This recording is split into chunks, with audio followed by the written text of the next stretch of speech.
Chioma was not always quiet. When she first got married, she used to laugh easily. She believed her life would be simple and peaceful.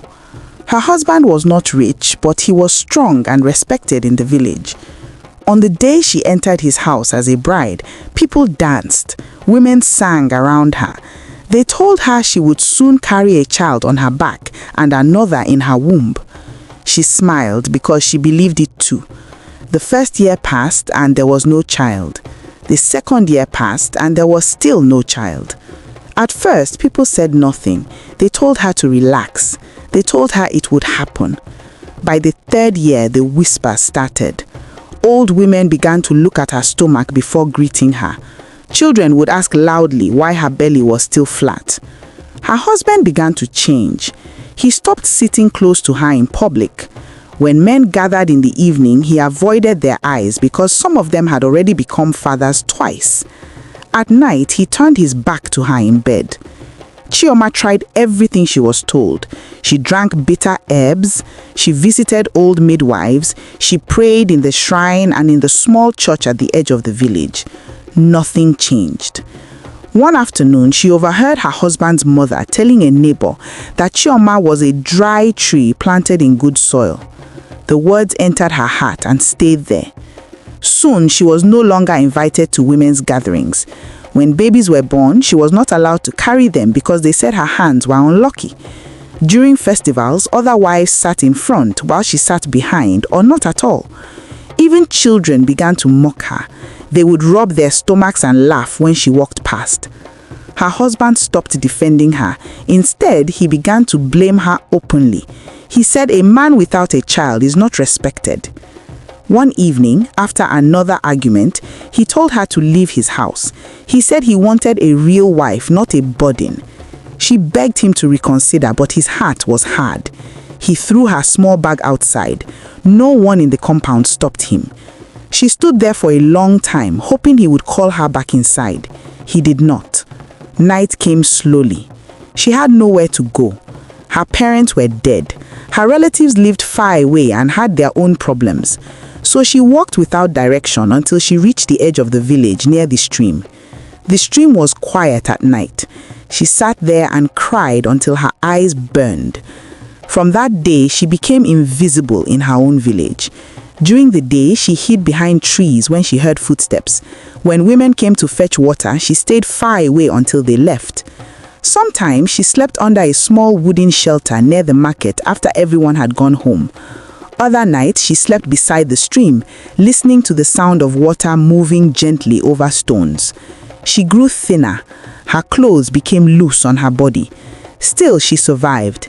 She found small jobs when she could, washing clothes secretly for travelers who did not know her story. She avoided eye contact with anyone from the village. She felt ashamed, even though she did not know what she had done wrong. Months passed like this. One afternoon, when the sun was high and the village was quiet because most people were resting indoors, Chioma sat by the stream again. She had eaten nothing that morning. The sound of the water made her feel calm. She closed her eyes just for a moment, and sleep took her gently. She did not know that on that same afternoon, the prince was riding through that path with his guards on his way back from inspecting the farmlands. He was tired and irritated because his search for a wife had brought him nothing but noise and competition. Women from different families had performed dances and ceremonies outside the palace gates. Some brought gifts, some tried to show their beauty. He had watched all of them with a blank heart. None of them moved him. As his horse slowed near the stream, he noticed someone lying under the shade of a tree. At first, he thought it was a child. Then he looked closely. It was a woman. Even in her worn clothes, there was something peaceful about her face. She was not trying to impress anyone. She was not pretending. She was simply sleeping, unaware of being watched. The prince felt something shift inside him, something calm and strong. He raised his hand and signaled his guards to stop. He got down from his horse and walked toward her slowly. As he stood over her, the wind moved lightly and brushed dust away from her face. She opened her eyes suddenly and saw him standing there. Fear filled her eyes immediately. She tried to stand up quickly, but her legs were weak. She lowered her head, expecting to be chased away like always. Instead, the prince asked her softly why she was sleeping alone by the stream. His voice was not harsh, it was curious. She hesitated, but something in his tone made her answer honestly. She told him she had no home. She told him her husband had sent her away. She did not hide anything. She spoke in simple words. The prince listened without interrupting. When she finished, he did not laugh. He did not judge her. He simply said she should not be living like that. Then he turned to his guards and told them to prepare a place for her in the guest house near the palace. Chioma thought she had heard wrong. No one had spoken kindly to her in years. She expected the guards to insult her, but they obeyed their prince. The prince helped her stand, and for the first time in a long time, someone held her arm gently. As they walked toward the palace road, Chioma felt confused and afraid, but also something she had not felt in years: hope. Hope felt strange in her chest because she had almost forgotten how it felt. As they reached the palace, the guards led her to a small but clean guest house behind the main building. It was not large, but it had a soft mat, a wooden bed, and a clay pot filled with fresh water. A servant brought warm food and placed it in front of her. Chioma stared at it for a long time before eating because she was not used to being treated with care. She ate slowly at first, then faster when she realized no one was going to take it away. After she finished, another servant brought clean clothes. They were simple but new. When she washed herself and changed, she almost did not recognize the woman in the reflection of the water pot. That night, she slept deeply without fear of being chased away. The next morning, she expected someone to tell her to leave, but instead, a maid came to ask if she needed anything. The prince sent word that she should rest as long as she wanted. Days passed and no one mistreated her. She stayed mostly indoors at first because she still felt ashamed. The prince visited her after 3 days. He did not wear heavy royal clothes. He came simply dressed. He asked if she was comfortable. She thanked him many times, but he told her she did not owe him endless gratitude. He said every human being deserved dignity. His words were direct and calm. Chioma listened carefully because no man had spoken to her like that before. As days turned into weeks, he continued visiting her. They talked about small things at first. He asked about her childhood. She told him about climbing mango trees with her cousins and helping her mother cook. He told her about palace life and how lonely it could be. She noticed that when he laughed, it was honest, not forced. Slowly, her fear reduced. She began to walk in the palace garden in the evenings. Servants greeted her politely because the prince had made it clear she was to be respected. Meanwhile, news began to spread in the village that the prince had brought a woman into the palace quietly. People started guessing who she was. Some said she must be a princess from another kingdom. Others said she was a secret bride. The women who had performed ceremonies outside the palace felt uneasy. They had tried so hard to impress him, yet he had ignored them. One afternoon, the prince invited Chioma to sit with him under a large tree in the courtyard. He looked serious. He told her that before he met her, he had been under pressure to choose a wife quickly. Families wanted power, mothers pushed their daughters forward. He said he had met many beautiful women, but his heart remained empty. Then he said that the day he saw her sleeping by the stream, he felt peace for the first time in months. Chioma lowered her eyes because she did not think she was worthy of such words. She reminded him of her past. She told him she had been sent away because she could not give birth. She said she did not want to bring him shame. The prince looked at her firmly and said a woman is not an object created only to produce children. He said he valued her kindness, her honesty, and the strength it took to survive humiliation. His words entered her heart slowly. Over the next few months, their bond grew stronger. They ate together often. They walked around the palace grounds. He asked her opinion on small matters. She was surprised he cared what she thought. She began to feel alive again. Laughter returned to her. The servants noticed a change in her posture. She no longer walked with her shoulders bent. One evening, during dinner, the prince announced to his closest advisors that he had chosen his wife. The room became silent. When Chioma entered beside him, dressed in a simple but elegant wrapper, some advisors were shocked.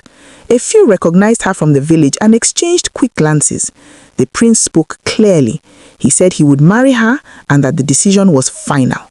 Words spread like wildfire. The village buzzed with disbelief. Some people refused to believe it. Her former husband heard the news while sitting with other men near the marketplace. At first, he laughed, thinking it was a joke. But when more people confirmed it, his laughter stopped.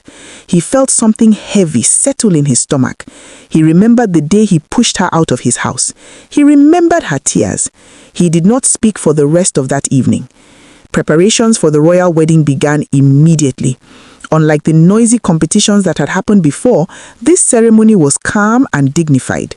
On the wedding day, Chioma walked beside the prince with steady steps.